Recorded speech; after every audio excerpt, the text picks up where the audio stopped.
Assalamualaikum warahmatullahi wabarakatuh. Bismillahirrahmanirrahim. Alhamdulillahirabbil alamin wa bihi nasta'in ala umuri dunya waddin. Wassalatu wassalamu ala asrofil anbiya'i wal mursalin wa ala alihi wa sahbihi ajma'in. Kita lanjutkan tafsir Al-Qur'an, tafsir Maudhu'i Bidirayah. Insyaallah hari ini akan menjelaskan Surat Ar-Rahman nomor 55, ayatnya yang ke-29. Judul teksnya kalau lihat kalimat Al-Bahrain, yaitu dua laut atau sebut laut berwarna. Yang satu warna biru kelam, yang satu lagi warna birunya yang pirang. Kedua menjelaskan tentang barzakh, benteng atau pembatas atau pagar. Jadi ada pagar laut, bukan laut di pagar. Kemudian ada kalimat al-lu'lu wal marjan, ada mutiara dan permata yang mahal. Kemudian nanti ada al-munsa'at, kapal-kapal besar di laut. Itu semuanya dikendalikan oleh Allah. Judul teksnya kita bisa lihat tentang dua. Satu menjelaskan tentang, dan yang kedua tentang barzakh. Barzakh itu haziz, batas atau dinding atau pagar. Tapi karena kita belajar tafsir Maudhu'i Bidirayah, berarti harus dikaitkan dengan ayat lain, baik sesudah atau sebelumnya. Kalau ayat lain misalnya dalam surat Al-Furqan nomor 35 ayat 53. Di situ menjelaskan tentang kalimat Bahrain itu dua laut, tapi di situ dijelaskan ada hadza adbun furat wa hadza minhul ujad. Satu laut yang warna pirang itu isinya lu'lu. Lu'lu itu adalah mutiara. Sedangkan di laut biru yang kelam, yang dalam dan tidak terjamah manusia kecuali pakai alat canggih, itu mengeluarkan permata yang sangat mahal. Itu kalau dikaitkan dengan ayat surat Furqan nomor 53. Ada adbun furat. Adbun furat artinya air tawar yang segar, baik untuk diminum atau ikannya segar. Ada hadza milhun ujad. Jadi satu lagi laut yang sangat asin dan pahit. Dan ini tidak bisa diambil dari aspek air, sebab di surat Fatir ayat 12 itu dijelaskan tentang fungsi kedua laut itu. Fungsi yang pertama, wa min kullin ta'kulunahu lahman thariya. Dari setiap laut ada ta'kuluna lahman thariya. Dari yang biru pirang itu kamu bisa memakan daging ikan yang segar, karena memang airnya segar. Ini turun dari langit kemudian mengalir sungai, kemudian mengalir ke laut, sehingga tidak berubah. Segar baik tadi sebelum ke laut meskipun asin, tapi adbun furat itu sebenarnya bisa dihilangkan dengan alat yang mudah, yang ringan sekalipun, sehingga hasil dari laut yang airnya segar itu juga ikannya segar, sehingga laut kali ini tidak boleh diganggu. Yang satu lagi yaitu disebut minhul ujaz. Minhul ujaz, minhul ujaz itu air yang sangat asin dan pahit. Di situ di surat Fatir ayat 12-nya tastakhrijuna hilyatan, kamu bisa mengambil dan mengeluarkan perhiasan. Talbisuna, kemudian kami pakai perhiasan itu jauh lebih bernilai daripada yang sekedar dimakan. Tapi dua-duanya memang disebut dalam surat Fatir. Kita harus menyikapi tentang Bahrain, dua laut ini. Sekali lagi, di antara dua laut ada barzakh, ada pagar, ada pembatas. Tetapi sekali lagi tadi, kalau pembatas laut atau pagar laut sudah sejak dulu Allah ciptakan sudah ada. Yang tidak ada laut di pagar, kecuali zamannya Jokowi. Jadi ini Jokowi melampaui tentang ketentuan hukum Allah di dalam surat Ar-Rahman dan surat Fatir ayat 12, surat Al-Furqan 53. Tidak boleh laut itu dipagar. Kenapa? Kita lihat makna teks di dalam ayat-ayat ini. Kenapa tidak boleh dipagar? Sebab menurut para ahli tafsir, ini ada yang mengatakan bahwa air yang datang ke laut itu ada ma'us sama, air hujan mengalir ke laut, sehingga bisa diminum dengan tertentu mulai proses seperti di Singapura, disuling kemudian minum, dan atau di tempat-tempat lain. Tetapi milun ujal itu tidak bisa diproses sebab airnya sangat asin dan pahit. Ternyata di dalam keterangan para ulama, idza amtatis sama'u putihatil asda fil bahri. Apabila air hujan itu turun ke laut, mengalir ke sungai-sungai, maka kemudian asdap atau kerang itu mulutnya terbuka dan masuknya air ke situ, pamawakapiya min katatin pawaludu. Dan setiap tetesan air yang masuk itulah jadi mutiara. Makanya kalau Bapak ke NTB, kita banyak melihat di situ mutiara-mutiara yang dijual dan ternyata bisa diternak. Sebab asdap atau kerang itu diternak, lalu kemudian nanti dipanen. Itulah dijelaskan Al-Quran. Kalau misalnya dipagar, itu nanti sangat berbahaya. Kenapa? Satu, kalau dipagar itu akan mengganggu ikan yang mungkin puluhan ribu macam. Kita tidak bisa menghitung jumlah ikan atau bentuk jenis ikan yang ada di laut. Itu akan terganggu tentang lalu lintasnya, karena mereka hanya hidup di air tawar atau di laut yang agun purot. Apalagi para nelayan yang memang kehidupannya untuk menghidupkan anak istri dari laut, itu sangat terganggu. Dan lebih terganggu lagi sumber daya alam kita, plus minus itu biasa dalam pasaran ada. Plusnya memang kurang lebih sekitar 5 triliun PAD untuk Banten, tapi kerugiannya ribuan triliun.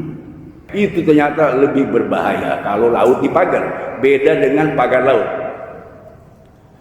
Nah, kalau pagar laut itu siapa yang meneliti adanya barzah, adanya pembatas?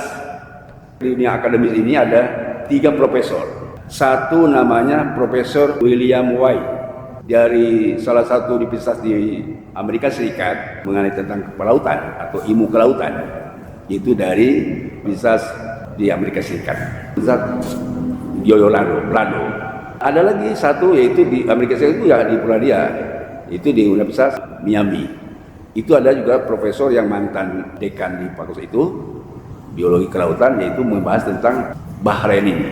Dan satu lagi yaitu di Universitas King Abdul Aziz di Jeddah, namanya Profesor Dr. Daro Rau, itu ada di King Aziz.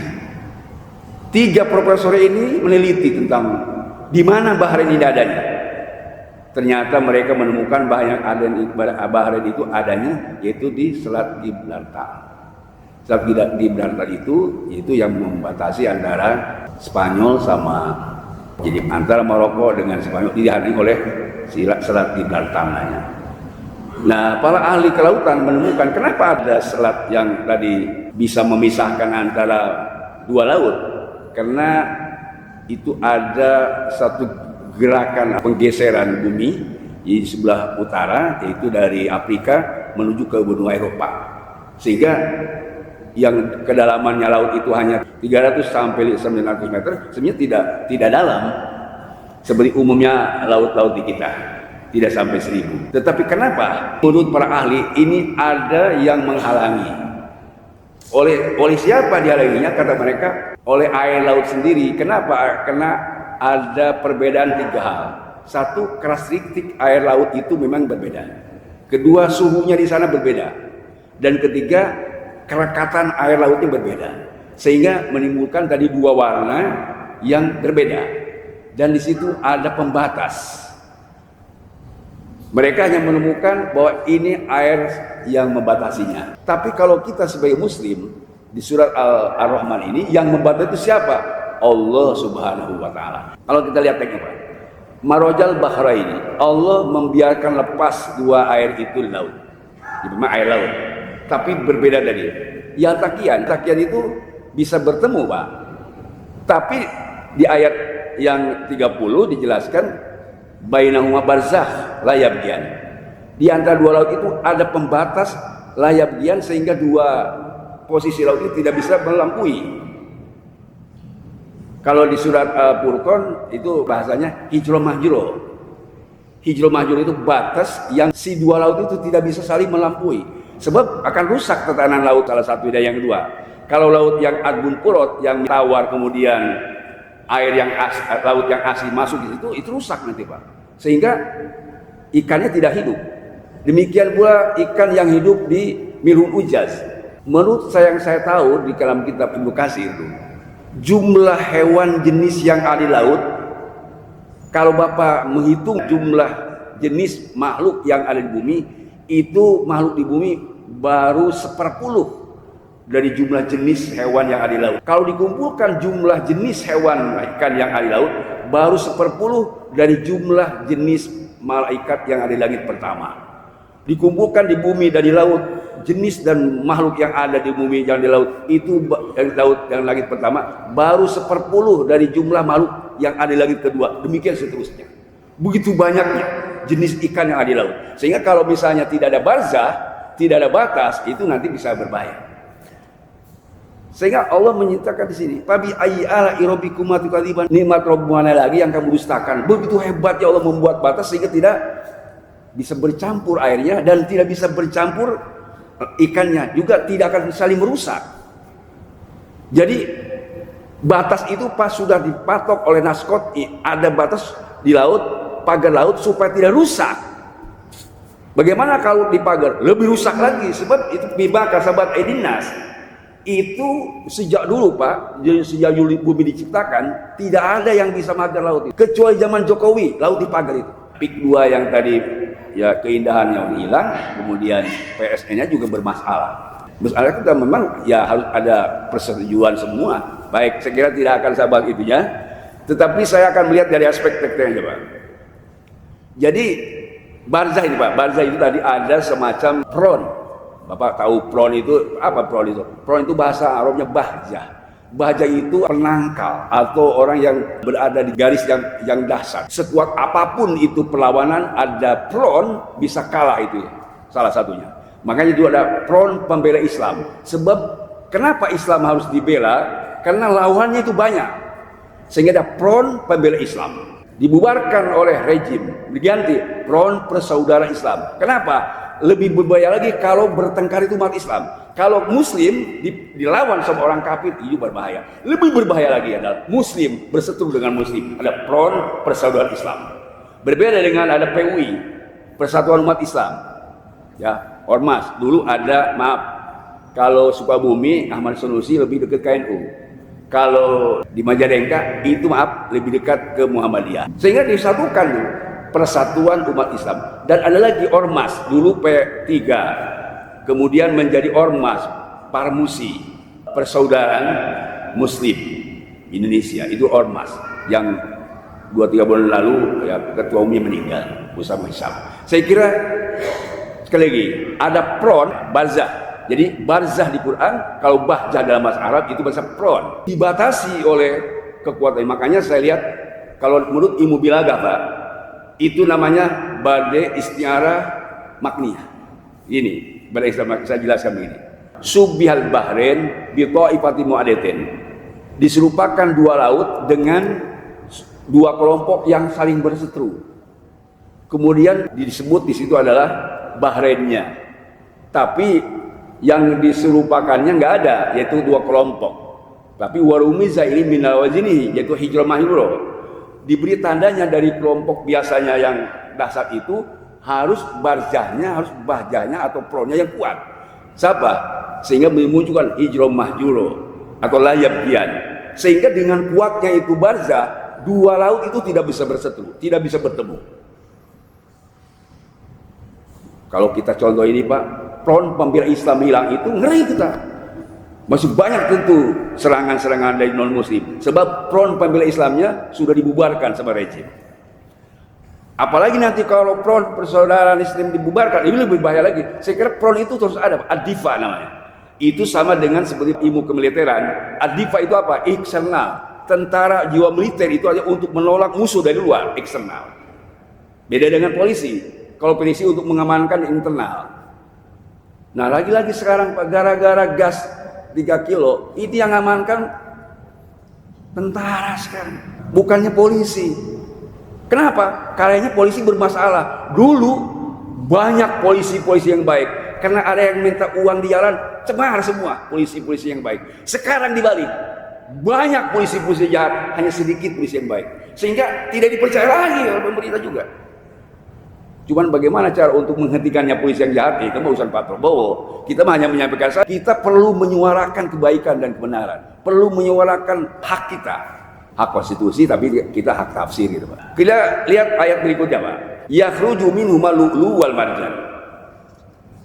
Keluar dari 2 laut itu ada lu'lu. Tadi saya sudah sampaikan, lu'lu itu mutiara, yang itu juga mahal. Tetapi ada marjan, jauh lebih mahal daripada mutiara, namanya permata. Di mana itu permata? Permata itu di lautan yang dalam. Kita sebenarnya Pak, ngambil dari ayat ini, saya dulu pernah belajar namanya kitab akhlak. Ya, saya belajar tentang syariat, tarekat, hakikat. Fasyari'atun kasafinatin wa tariqatun kalbahri thumma haqiqatun durun gola. Fasyari'atun kasafinatin. Syariat itu seperti bahtera, seperti kapal laut. Watarikah kalbahri, jalan seperti lautnya. Kapal laut ada jalannya lautnya. Itu tarekat. Kita syariat Islam ada tarekat. Tarekat puasa, tarekat sholat duha, tarekat ngaji Quran, tarekat juga bikin pesantren, bikin sekolah, bikin lembaga, bikin yayasan. Itu tarekat. Jadi pegawai negeri, jadi pegawai swasta, jadi karyawan, di pabrik, itu tarekat semua. Tapi ada hakikat yang dituju oleh kita. Apa itu hakikat? Wal haqiqatu durun gola. Hakikat kehidupan dan hidup itu adalah permata yang sangat mahal daripada mutiara. Jadi durun gola itu dikejar oleh kita. Makanya kita kalau belajar apapun tanpa sampai kepada hakikat, tidak kepada hakul yakin, kita ragu Pak meninggal husnul khotimah. Sebab Allah perintahkan wa'bud rabbaka hatta ya'tiyakal yakin. Ibadah kamu kepada Allah, bertauhid kamu kepada Allah, hatta ya'tiyakal yakin, sehingga datang keyakinan. Apa yakin? Al-maut. Jadi kita belajar hakul yakin supaya maut itu rasanya nikmat. Saka itu kan dha'iqomah. Dha'iqoh itu rasa. Itu ada rasa nikmat, ada rasa pahit, ada rasa. Jangan rasain lu, jangan. Rasain itu dia marah. Merasa nikmat, merasa pahit, merasa manis. Nikmat orang-orang yang hakul yakin ketika datang al-maut al-yakin. Insyaallah kita. Baik semua. Jadi al-lu'lu mutiara dan marjan memang para tafsir berbeda Pak. Ada yang mengatakan tadi marjan itu di bawah lu'lu, tapi ada al-marjan itu adalah permata yang sangat mahal. Disebut di sini, "Fabi ayyi ala rabbikuma tukadziban nikmat rabbu mana lagi yang kamu silakan." Begitu sudah dilengkapi oleh Allah.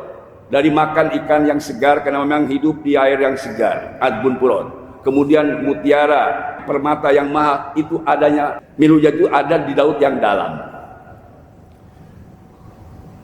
Kita mau ngejar mana sekarang? Ya boleh, Bapak sebatas syariat saya yang penting makan ikan segar, oleh. Enggak saya mah ingin punya permata. Itu permata itu Pak, tajul muluk, permata raja. Ternyata Bapak akan punya permata karena anak Bapak menghafal Quran dan akan dikasih permata. Si penghafalnya dikasih juga. Tapi pertama orang tuanya yang dikasih tajul muluk itu. Itu nanti akan dikasih sama Bapak yang punya anak menghafal Quran sampai mengamalkan, sampai mendakwahkan, bukan hanya hafal. Lu'lu wal marjan itu ya. Apa tadi marjan? Permata yang mahal. Berikutnya saya akan sampaikan juga hakikat tadi Pak. Hakikat itu apa?